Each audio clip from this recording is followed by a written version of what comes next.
realize there was actual division devoted to this, so sorry, no disrespect. He's been here since 1969.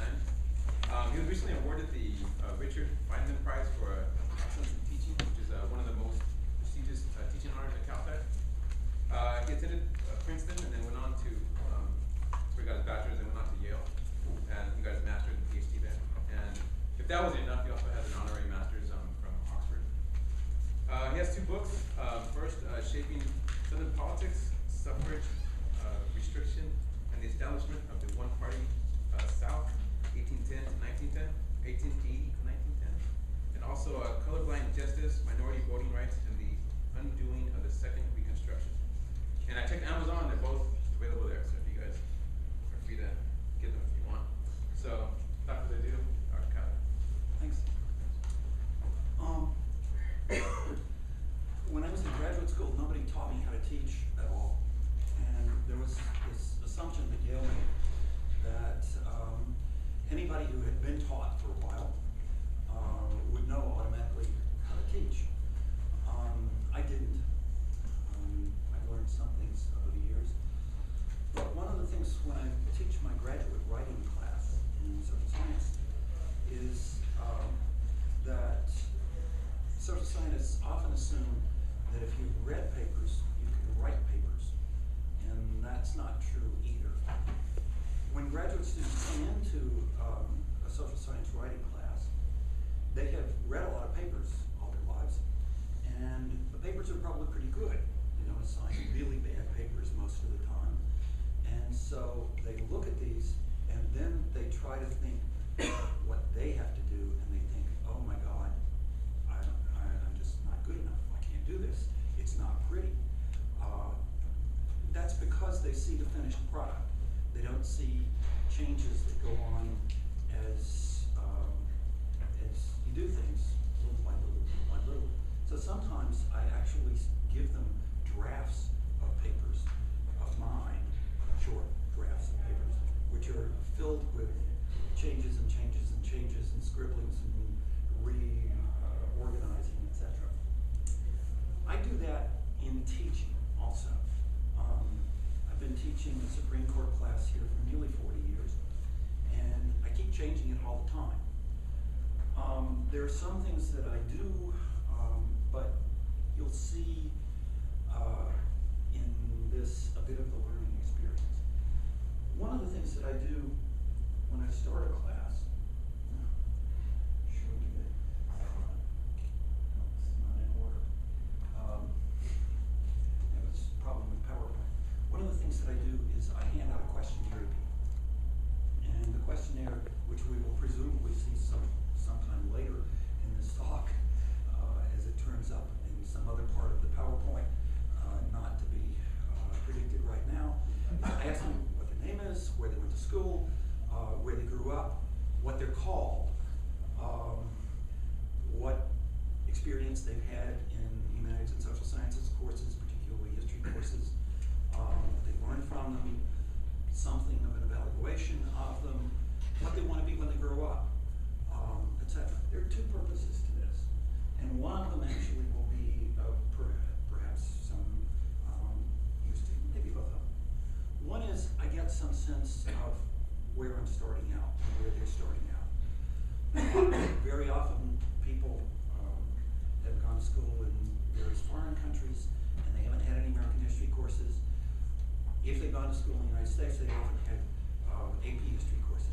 Probably the people who've gone to school in foreign countries are better off because there's less bad knowledge to be replaced than if they had taken AP courses, which are notoriously superficial in the United States and probably full of bad information. So I learned something about where we are, but I also learned something about who they are. I'm not very good at names. If I were a neuro person, I would probably put myself in a scanner and find the part of my brain that is dedicated to forgetting names. It's a large area of the brain. It would be nice if I could do something about it, but I forget the names. So this helps me learn their names. Here is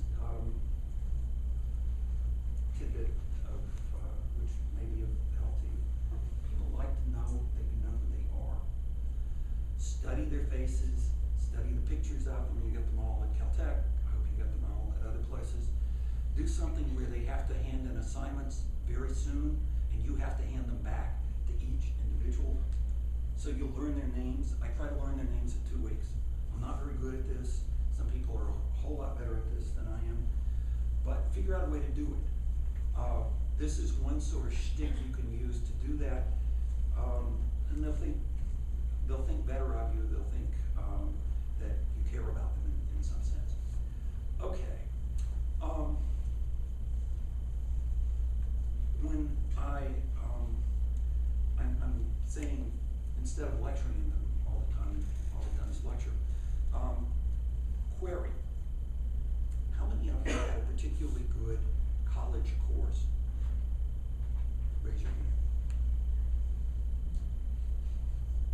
Tell me what was best about it. Tell me what was good about it. Why did you think it was so good? Yes, you. Okay. Let's say all three of us had it. So,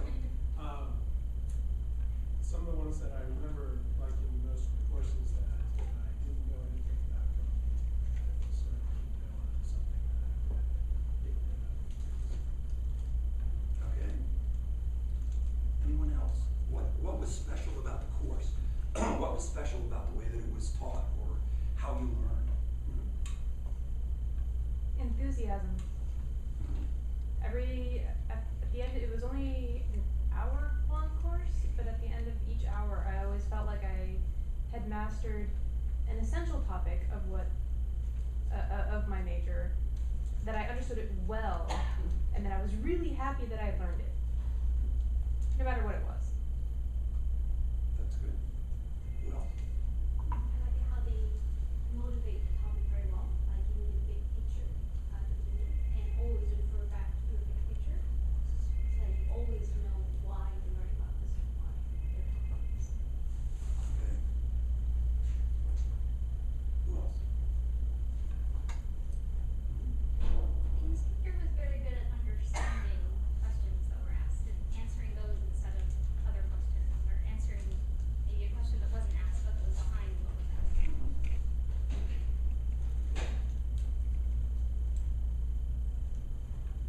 I was thinking about 3 different courses, and in every single course, each of the professors, when they talked, they didn't stand still, like, ever. And that kept me much more engaged with what they were doing, because they weren't just talking with their mouths, they were talking with their entire bodies, gesturing, pointing to different things, doing examples, either hands-on examples or, like that.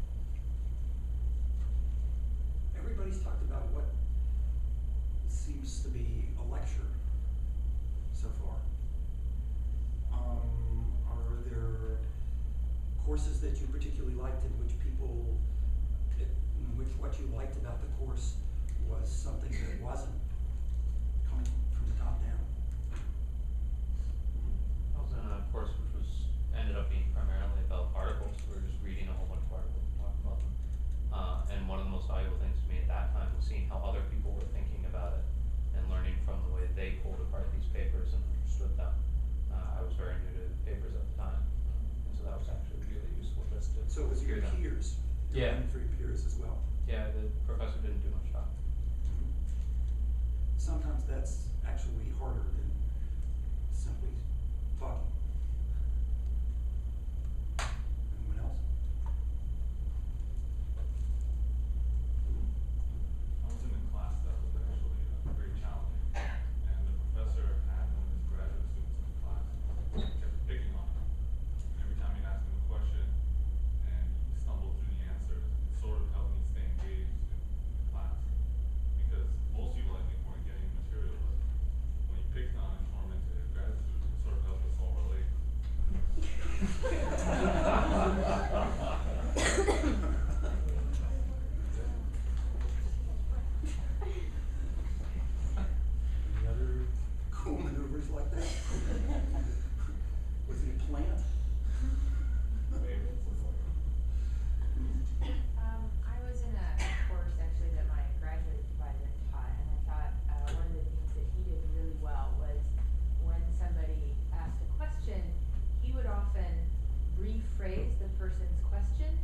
A, to make sure he understood it, and B, to sort of, you know, a lot of times people haven't had the chance to really flesh it out or to express it in any kind of, you know, very, you know, literate way or anything. And this professor was really good at sort of rephrasing it and sort of bringing it up to a new level so that the question they asked was answered, but also it brought people into a larger discussion. You know, since he was so familiar with the literature, he was able to relate it to a lot of different things, and I really liked how he was able to do that, Did sort of he engage answer their the question and question then? rephrase. Did he answer the question that he had rephrased? I think sometimes, and sometimes he'd sort of rephrase it and then put it back out to the other students, and he was just really excellent at it, so everybody felt smart. That's good. These are all sort of useful things. What I try to do is a bit different from what anybody has expressed so far, and I will try today to give you some sense of that. And you can interrupt anytime you want to and ask questions, okay? This is how my syllabus starts in the course that I offer on the Supreme Court. Most syllabi don't start with the word warning, but it is the way that I start. And one of the consequences of this is that a third to a half of the people drop the first week. So I have a select group who are serious about things as we go along. You can see that it's all set out here exactly what you have to do. And what's different about this course is that I have tried to set it up so that the students do most of the work. This is harder than you would perhaps think. It's a lot easier just to spout. I do that.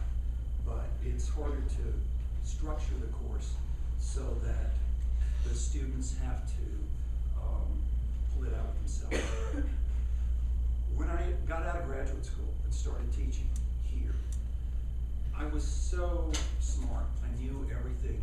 I was full of information that I just knew everybody wanted to hear. And so when I started teaching at Caltech, I just flooded them with information. Open your little ears and pour it in. Don't do that. That's not how people retain information. That's not how people really learn. It's not, I think, usually, if you think about it introspectively, how you learn. So try to figure out some way so that they will learn the way you do. Sir, you're talking about graded course, right? It is a graded course. Not ungraded course. It is not ungraded. Undergraduate. Undergraduate. This is an undergraduate course. Undergraded. Yes. But what if this course is a requirement for that? Then exploring it makes not much sense. Well, but it's not a requirement for them, so, I mean, a warning might make some sense even in a required course because it would alert them that this one was one that they had to pay a lot of attention to. There are some required courses that people don't pay a lot of attention to. Maybe you have taken such courses. I should have asked, how many of you are teaching now? So a little less than half. You enjoyed the experience?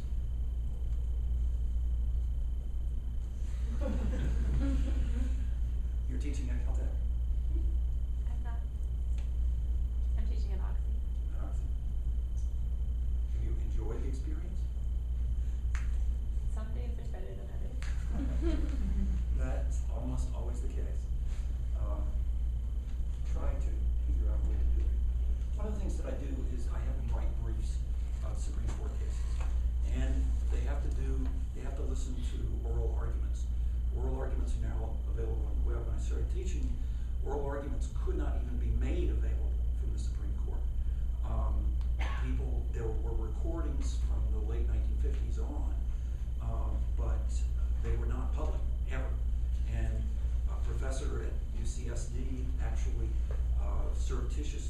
made some recordings of the recordings, made some copies of the recordings, and sold them.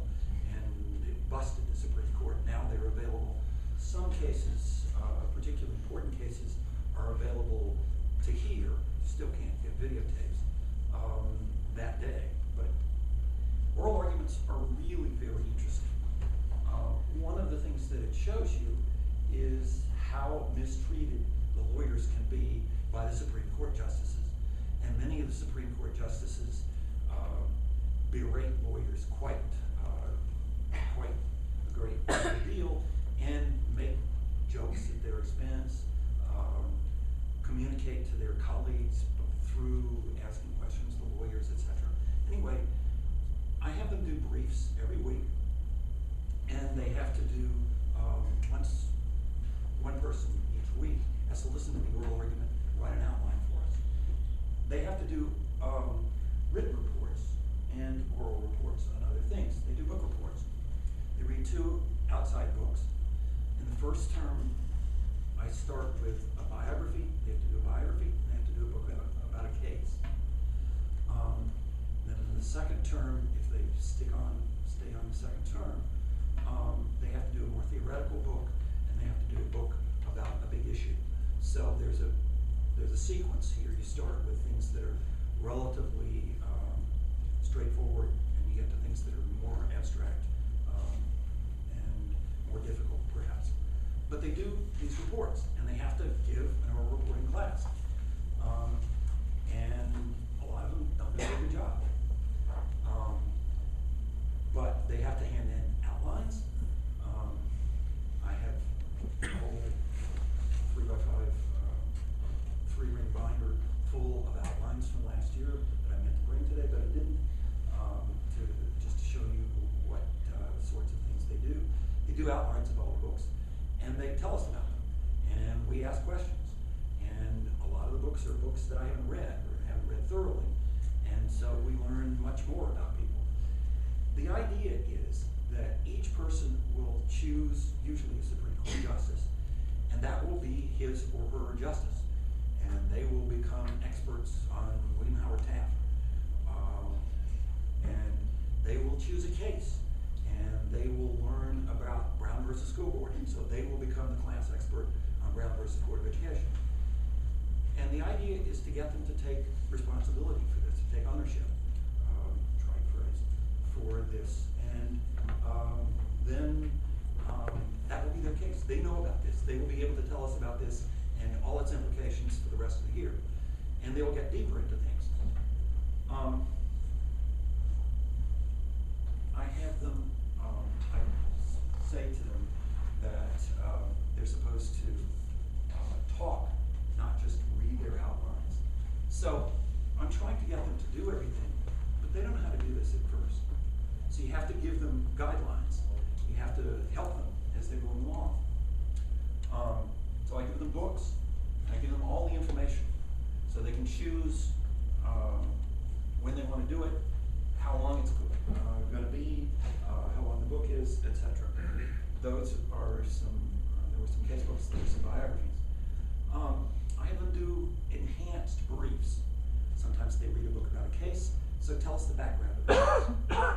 And one of the purposes of the course, and you'll find sort of analogous things in whatever you're teaching, is to show them that it is not simply abstract principles. Cases involve people. You'll have different things that are involved in whatever you're teaching. They involve people, they involve situations. So I give them the background, and I give them an enhanced brief, and I say, go thou and do likewise when you get to your case, and you have to do an enhanced brief. And so they learn. They learn relatively quickly. And I talk about particular cases. This one was Michalek versus Maryland, one of the classic cases that the U.S. Supreme Court decided in 1819.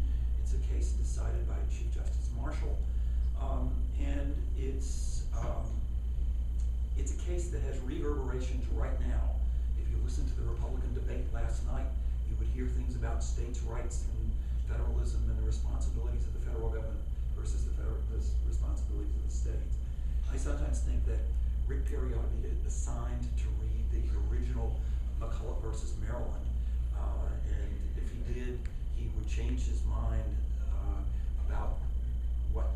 tradition of the United States was. It's a very strong nationalist decision. And it's a decision that Marshall was a wonderful, wonderful writer. One of the things that you learn from reading Supreme Court decisions is how convincing rhetoric can be. Sometimes you're just so absolutely entranced by Marshall that you realize eventually that you're accepting an argument that you ought not to have accepted. But the rhetoric is just so beautiful that you're just drawn along again and again. And one of the things I try to do in the course is to talk about the place of rhetoric in persuasion. And I think that's very common. Anyway, you can see this very subconscious rhetoric. I say at the end of the passive voices in the central parts of the paragraph, it's like the Constitution made us do this. We're not actually acting as the Supreme Court. It's the Constitution that is speaking through us. That's what Marshall was trying to get you to believe, but this is one of the tricks that he uses, and you want to be aware of tricks. I give him an outline. This is an outline of the first part of Marshall's opinion. And I tell him often some things about how court opinions operate. And I discuss specific ones. In the first week, I always talk about a case called Marbury versus Madison. If you took an AP American History class, you know something about Marbury versus Madison, but people don't really realize terribly much about it when they start. And it's the first week, so there's no book assignment. So I'm the one who's going to do all the talking. They haven't learned anything to talk about yet. Let me tell you a little about Marbury versus Madison to give you a sense of the flavor of this. In 1800, when Thomas Jefferson beat John Adams for the presidency, at the end of the Adams administration, he appointed, I think, 15 so-called midnight judges that were appointed at the very last moment. They were appointed at such the last moment that the commissions were not actually delivered. They were signed. They were signed by the Secretary of State. The bureaucracy of the federal government was not very large then. The Secretary of State signed commissions to local judges, or they were federal judges, but they weren't of great import, below the sort of district court level now. The Secretary of State was John Marshall. He actually got appointed Chief Justice of the United States Supreme Court by Adams, and was left as a sort of leftover judge. But the commissions were not delivered. They were left on his successor's desk, James Madison, who was the Secretary of State under Jefferson, and he didn't deliver them because they were Federalists. The Federalists are trying to pack the courts before they got out of office. Marbury sued to have his commission delivered to him so that he could become a legitimate judge. The Jeffersonians who controlled the Congress actually put off the term of the Supreme Court for 2 years so that they wouldn't hear this case. But eventually there were other cases, so they had to hear the case. So John Marshall hears the case, and he decides 3 issues. The first issue is Marbury owed his commission? Does he have a right to the commission? And the answer is yes. So he thumbs his nose at the Jeffersonians, saying yes, he has a right to his commission. Does the law grant him that right? Yes, it does, and it says that he should come here. He should come to the U.S. Supreme Court first, not to any lower courts, but to the U.S. Supreme Court as a matter of original jurisdiction,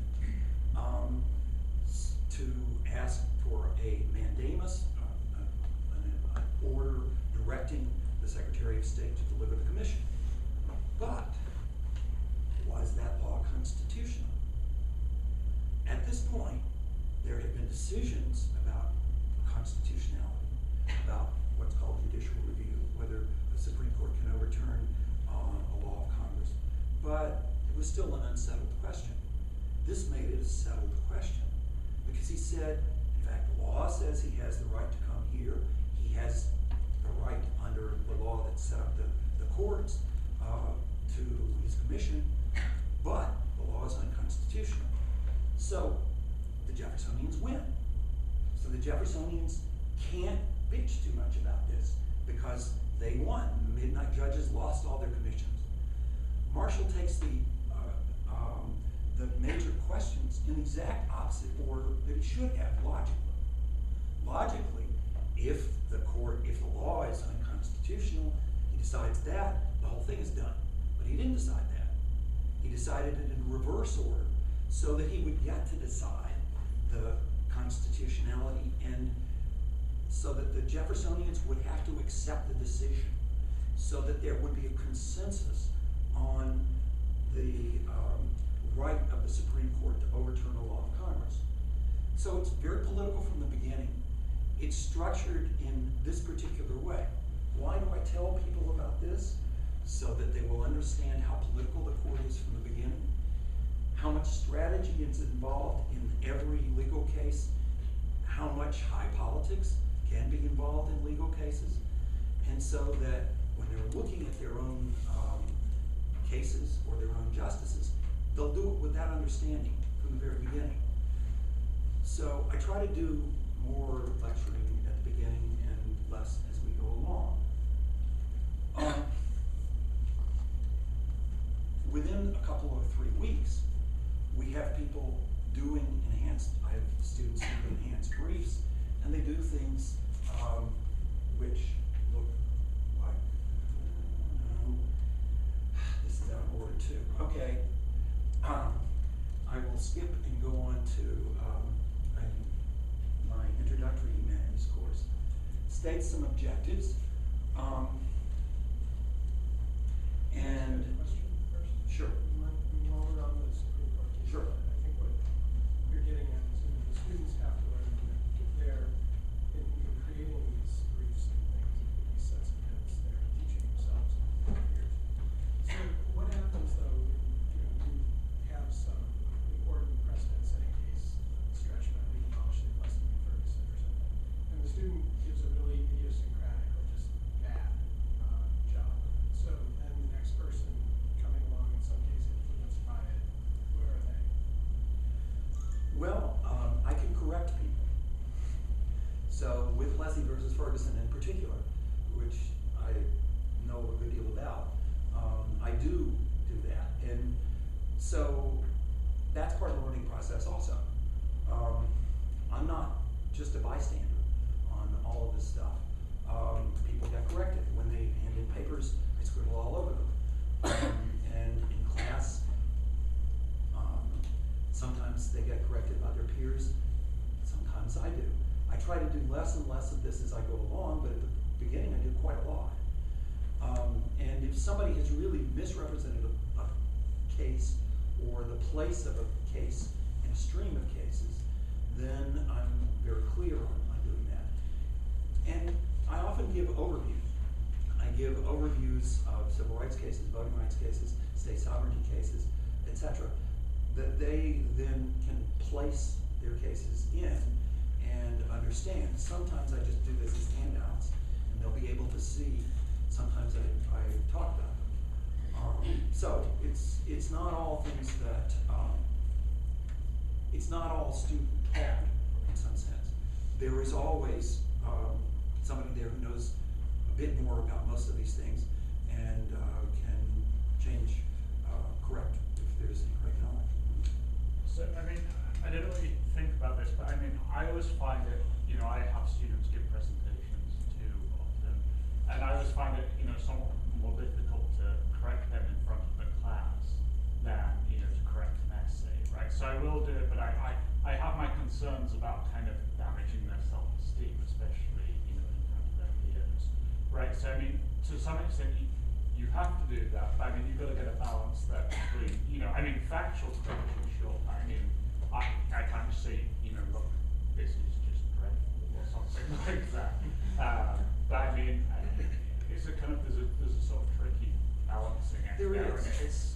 And I think it's probably more damaging to students somehow to be told what they've said is incorrect in front of their peers than, simply as part of written feedback on an essay. That's probably so, and I'm probably harsher in written comments than I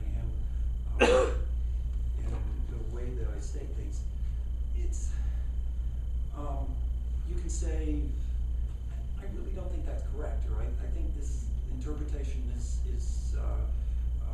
just wrong, or this is how it fits in, this is how it ought to fit in, etc.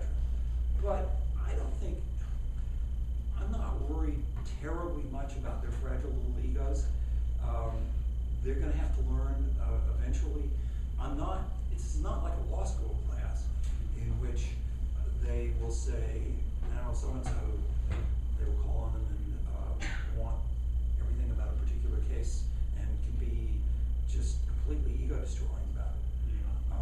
But I mean, you certainly don't want the students in the future to kind of withdraw into themselves and start so actively engaging. That's true, but if they have to do a lot of presentations, and they have to do a presentation at least every 2 weeks, and maybe more, they're going to get a chance to do it.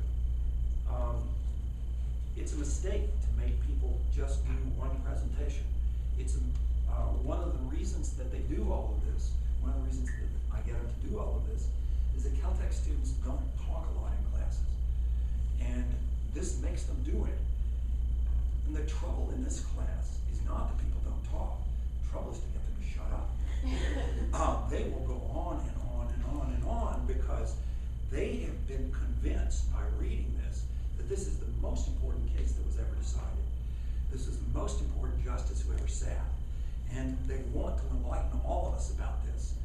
And they want to tell us everything about his mother, his father, his cousins, everything that he ever did. So you have to try to, you can hold up things saying you have 5 minutes left, 2 minutes left, 1 minute left. Sometimes I do that. But there are ways to do it, and making people repeat customers is a way to ensure that they will get back in and that they've got another chance to get their egos back on. So that's probably a good idea. I taught the freshman class for a long time. I had not ever decided to do it the same way as I taught the Supreme Court class until last year, because the freshman class is a captive audience. They have to take some freshman class, some freshman humanities class. And very often drop out of mine because it requires too much writing and I care about it too much. But they have to do it. So I was a little loath, and they're freshmen. Are they ready to make book reports? Are they ready to do make oral presentations in class? So I decided, why not try? And so I did. And my view on the basis of one class is they're ready. They had to be given, I thought, more help. And let me come back to this. Okay. This was a course in the post-Second World War United States. And so what I did was I went through a large number of books, picked out about 70 books, read enough parts of them, some of them I'd read, some of them I hadn't read before, read enough parts of them so that I could structure questions. And so here are a couple of examples. It's a book about JFK. I gave them some questions that I thought that they should address, or at least that they might address after having read the book. What this means is that they can't be completely lost.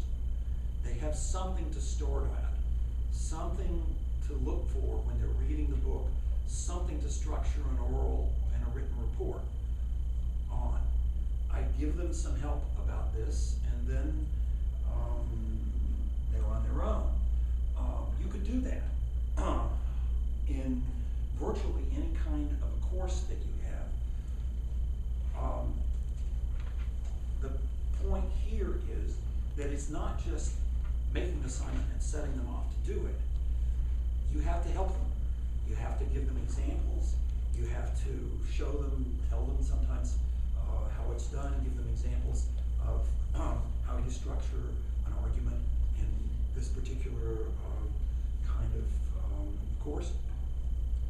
What sorts of questions you might ask. And I I started with something that I thought would appeal to scientists. I started with the Manhattan Project. And essentially the question, were we right to develop the bomb and to drop the bomb? And there are various aspects of it. And I gave them lots of questions. I started off with this to make sure that the beginning, first week, would be something which would capture the students' imagination, and they would do a pretty good job. And it worked. So, if you're starting a course, you're starting teaching a course, find something that you think, this is an absolute slam dunk, even if it's out of order, chronological or other, start with something like that, and then the students produce well, perform well, and then everybody else has to, because they set the standard for them. You got a question? Yeah, so I'm teaching an upper level class right now, so theoretically they should be interested. I gave them Can't assume that. Yeah, right. Well, I gave them my handout. I highlighted the sections that they should read, and maybe half the class read it. So I mean, I don't know what to do to get them to read it. It was on the exam, you know, and half of them got it wrong. So. Well, there are lots of things you could do. You could have them do reaction papers. You can, depending upon what it is, you can have some sort of debate about something. You can structure a discussion for them. You can do something, you can have them make some presentations. You can turn it into making some presentations. And that would be during class or like a recitation? Could be during class. Yeah. It could be during some sort of seminar section or recitation section. There are lots of ways to do that sort of thing. Some people are better at that than I am. I very often started out at Caltech expecting to be able to pose these fascinating questions to people, and they would immediately, the students would immediately think, oh gosh, this is so interesting. But they very often didn't. Sort of dumbfounded sometimes. I think these are such interesting questions, why don't they? You can give them some questions to start out, and then make them develop them. Anyway, start with something that you know is going to win.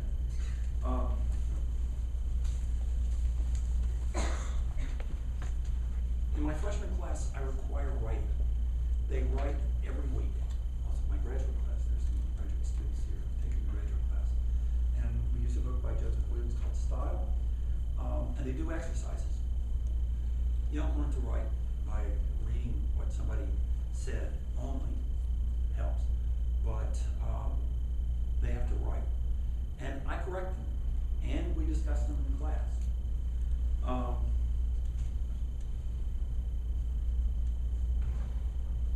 I make them hand in their assignments before the class, and I take examples, and we then discuss the examples. Here's an example. The bracketed sentence is the first sentence. What you're supposed to do is to prune redundancy in the sentence. And there are various examples that come out of what the students have, one student or another has written. And we'll discuss them. Why is critics use technical terms to discuss literature? Is there anything left out of that? Is it too pruned? Is it not pruned enough? Is there a better way to express it?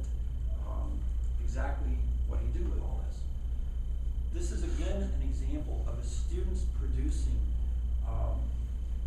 an assignment, getting feedback on it as I hand back their papers, but also immediately discussing what their peers have done. And I don't say, oh, John, you were so dumb to write this sentence this way. I forget. I blank my mind as to who wrote the sentence, so that I don't even look at people or give them any hints that they particularly wrote it, etc. But we this all the time. Writing is extremely important. I bug people about writing. I was just talking to the provost an hour ago about another suggestion about how to teach Caltech undergraduate students to write. Graduate students don't write terribly well in general. They need a lot of help. Writing is really important. If you can figure out a way to put writing into your course, do it. The way to do it is to get people to care about it and to write themselves and give them a lot of help. But we spend 30 minutes of every week's classes on just this. Shows them that it's important. That's the purpose of it. And then they get some interaction, but it shows them that I really care about that particular thing. This is an example. These things, I don't know how PowerPoint rearranges things automatically. This is an example of sort of an outline of an overview of cases that I used from the Supreme Court class. And this is what one of the students produced as an enhanced brief. After 3 or 4 weeks, the students are producing things like this. At the beginning of her enhanced brief, she's talking about a case called the Slaughterhouse case. It's in 1873, New Orleans. And it was just awful. The thing to remember about the Slaughterhouse case is, the factual thing is, New Orleans is very low. The place where they had all the slaughterhouses, they just dumped all of the offal into the Mississippi River, and it was above the influx place for the city's water system. So there you are drinking some water and it's pink. You don't want this. New Orleans was not a very helpful place at that point. But she could write something like this and did. This is from another case called Rummer versus Evans, an enhanced brief about Rummer versus Evans, or just a brief, I guess, about Rummer versus Evans. A fairly famous case. The students are producing this stuff very quickly. And they learn to do it. They do it. Everybody reads it. Everybody has briefs on all the cases. When they get to law school, if they go to law school, they can look back at these, and at least it's a place to start. At least it's a memory of these.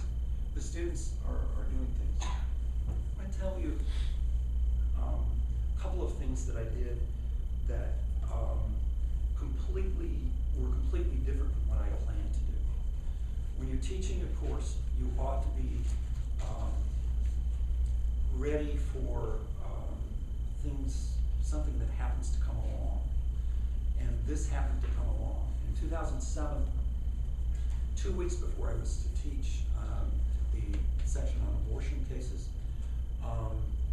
the Supreme Court handed down a case called Gonzalez versus Carhart. It was a so-called partial birth abortion case. So I scrapped the week that I had planned on abortion, scrapped a third of the final examination, and said, read the case, the whole case, not the excerpts that are in the case book. Read the whole case and take one of these questions. And people volunteered to take questions. I had read the case, read the opinion, and they then took these questions. And this is 3 of them. Look at the opinion. Look at what the justices has done on this, or 2 justices have done on this, and write me a 5 or 10 page paper, which we'll give to the whole class, and then we will discuss this. And they were seeing things not filtered through anybody else's interpretation at that point. There's nobody cutting things down to make a short excerpt for a case book. There's no commentary except what's in the newspapers as immediate commentary. They had to do this themselves. They're seeing the core or gut stuff, and they are looking at a case that has a tremendous amount of emotion in it. I don't know if you remember this case, but Justice Kennedy, in this case, who wrote the majority opinion, gave about a 5-page clinical description in absolutely gory detail of a opinion. What it has to do with legal principles, I have no idea. It is a way of thinking about things. And Justice Ginsburg, in dissent, just rakes him over the coals for this and talks about women's rights and how much the denigration of women as human beings is inherent in what Kennedy wrote. And the students are writing about this. And it was very exciting. Everybody was really incredibly excited. And junking that week on Roe versus Wade, etc., was the best thing I ever did in that course. So sometimes something comes along. This came along, and I gave a possibility of an oral exam. This was in 2003. The Supreme Court had heard oral argument in the 2 University of Michigan affirmative action cases. The cases had not been decided yet. So I gave people a chance to write an alternative exam. The alternative exam said, write the opinion of the court and a dissent in the 2 cases, the undergraduate case and the law school case. And they had a large number of briefs. There were around 60 briefs that were available on the web, and they could do whatever they wanted. So what was particularly memorable about this was the 2 young women in the class managed, I think, to finish all of their science exams a week early. And they took a week in which they did virtually nothing else than this. They read everything. They had read a lot of equal protection law cases before, but they really read them hard, and they read the whole cases. And they would email me 11 o'clock at night, some question. They would come in to see me the next day. They would bring me reams of paper saying, what does this mean? Is this contradictory to this? Why are they making this argument? Et cetera, et cetera. They were so engaged that it was just absolutely one of the most joyous experiences I've ever had as a teacher. And they spent, they're undergraduates, they don't have to sleep. So they spent all their time doing this. And it had a quite large effect, I think, on them. One of the students wrote that it was the most memorable thing in her experience at Caltech, etc. This just came along because these 2 cases were pending, hadn't been decided. There was a lot of stuff available. The web makes a lot of stuff available, and so on. It came along. I just changed the way I was going to teach the course because of this. Not everybody took the alternative exam, but some people did. If you find an opportunity like this, go with it, run, structure the whole thing. I gave them 2 pages, a single space on ideas about what they should do. Again, I'm not just untethering them entirely, but find a way to do this. Anyway, what I've tried to show you today, I hope what you're seeing, is something of the way that a teacher develops a course or several courses over a period of time, trial and error. You fail, something doesn't work, something does work, you choose that. You're flexible, and you structure the learning so that it really has to, so that it has to come from them. That it is not simply something that you are delivering from on high. It's hard to do that.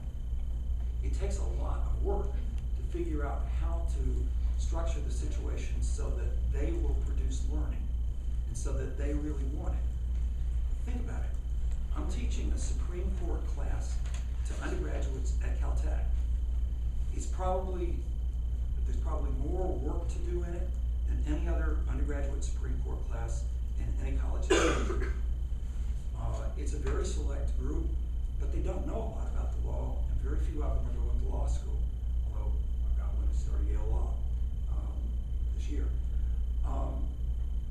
it's not an easy sort of situation, but the people who finish the course and who do go through the second term really have learned a tremendous amount.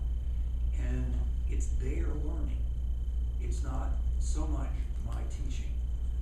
If you can do that so that they learn, then you'll succeed as a teacher. Maybe some hints about how to do that today, but that's the lesson that I want to leave with you. Questions? Comments? How big are these classes? These classes are relatively small. I put a maximum of 30 students in the first term. I usually have no more than 20, 21, 22. Second term, about half. So I know these students really well by the end of 2 terms. Then, are they on the curve or are they just They're not on a curve. I did something I'd never done last spring. I gave everybody at least an A-. I don't typically do that. People get C's in the class, etc. I had a student who had a student at computer science who was a computer science major, spent all the other team's time doing computer science. Went to work Microsoft. After 3 years, decided that was a mistake. Emailed me, said I want to go to law school. You write a letter of recommendation, etc. And so I wrote a letter of recommendation, but it was a little hard because he got a C in the class. He got into the University of Texas Law School. He graduated with honors. Last year he clerked for an appeals court judge. Lord, I hope that he's not clerking for a Supreme Court justice now, because the appeals court judge that he clerked for sends people to clerk for Clarence Thomas. And I hope that he did clerk for Clarence Thomas. I would hate that for that to be my legacy. I have two questions. First question is, since these classes are a bit small scale, can you provide some provide some sort of style to a bigger class? It could be a bigger class, but not a huge lecture class.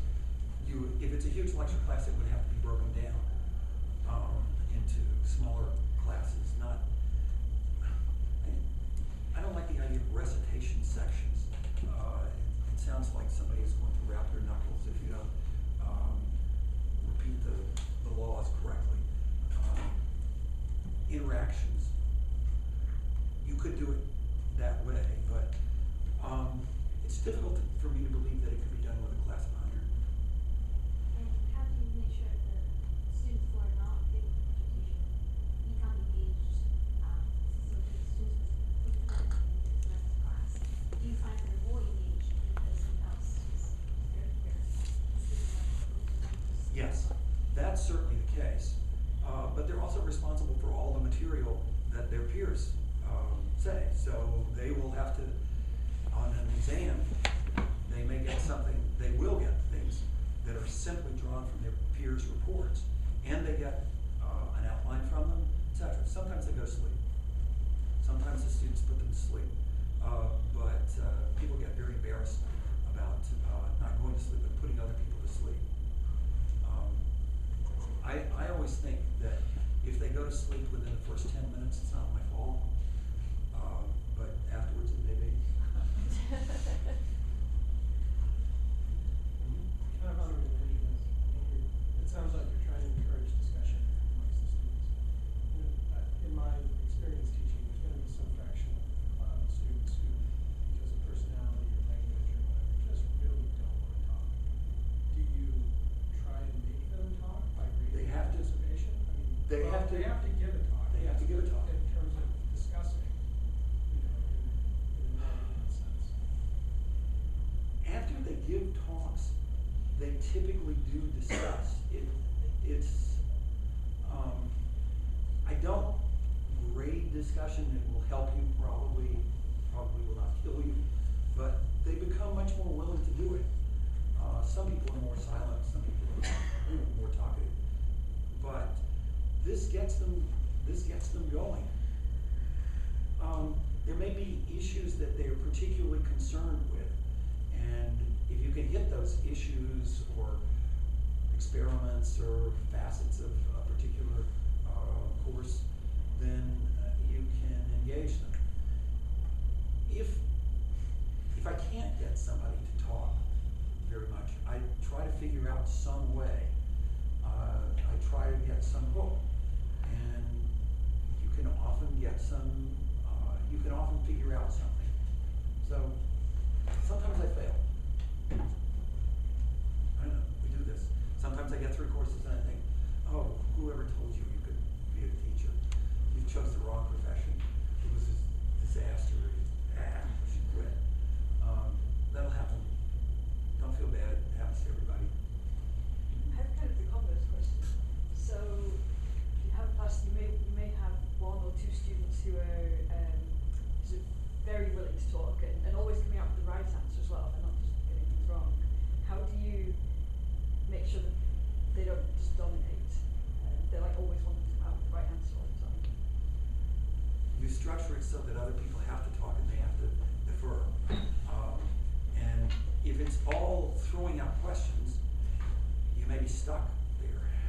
So figure out another way to get other people to talk. Don't just throw out questions. I mean, we're all very bright here. This probably happened to us. We were probably the people like this from the first grade on. And our teachers tried to squelch us and probably succeeded to some degree. But it's not so much, they shouldn't be squelched. You should just find another a way to get the other people in. And if you're doing something that doesn't get, where the other people don't have a chance, change. On a related note, you said you don't do this, but how do you feel about like a participation grade? I feel like a lot of my very small classes had some component. If you don't like open your mouth in these classes, you're gonna have like 5% of your grade taken away or something. I think that's okay.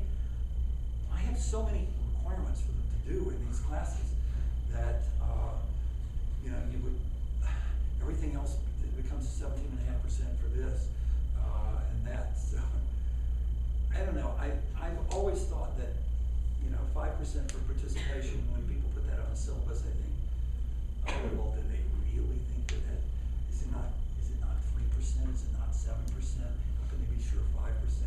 How do they grade this? It's just sort of a feeling. Gosh, I remember she talked so much. She looked so attentive. She looked like she was really carrying what I said. I don't know. I'm not sure that the participation grade really works, but you can figure out some way to do it, Brad. I wonder if you've had any advice for structuring a course which is part of a larger sequence. In other words, where you have to cover a set list of topics, and part of what we're trying to do is get the students to know the set list of concepts.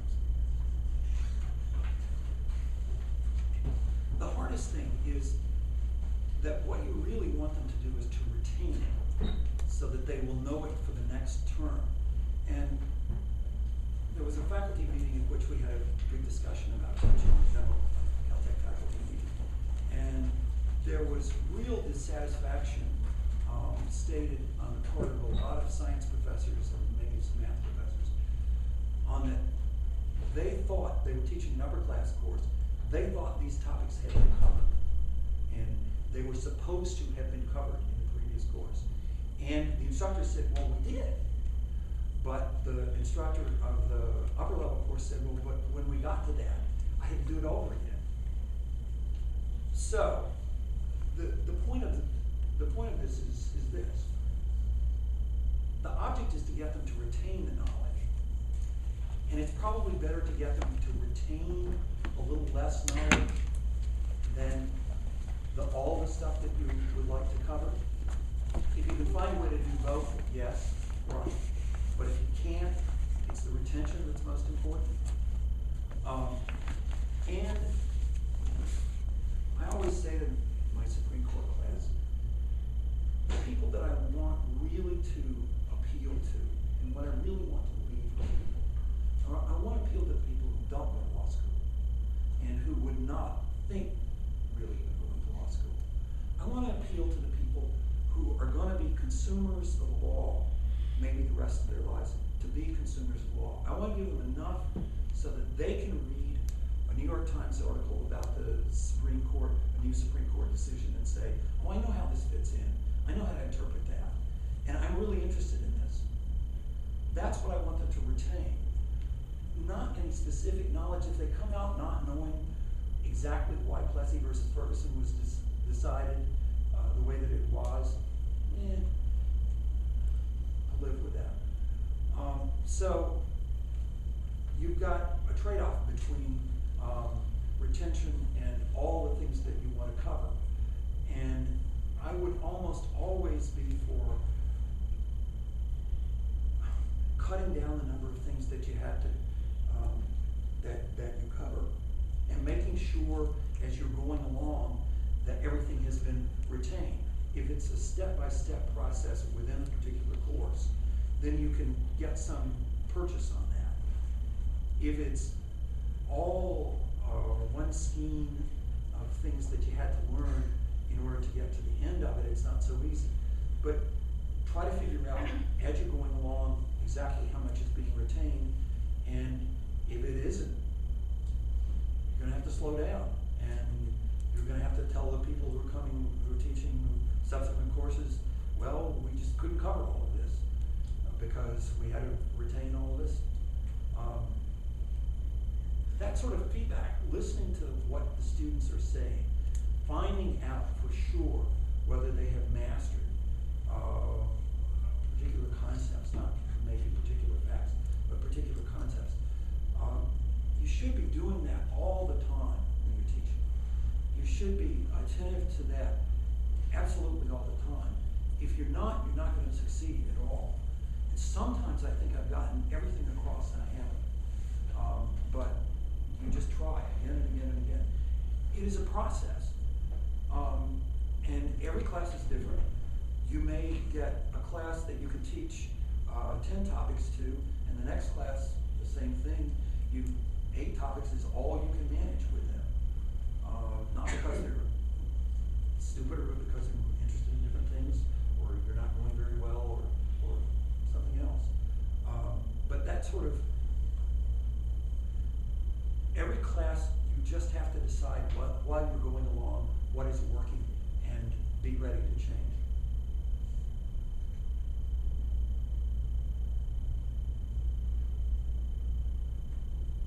Okay, thank you. All right, so let's take our second.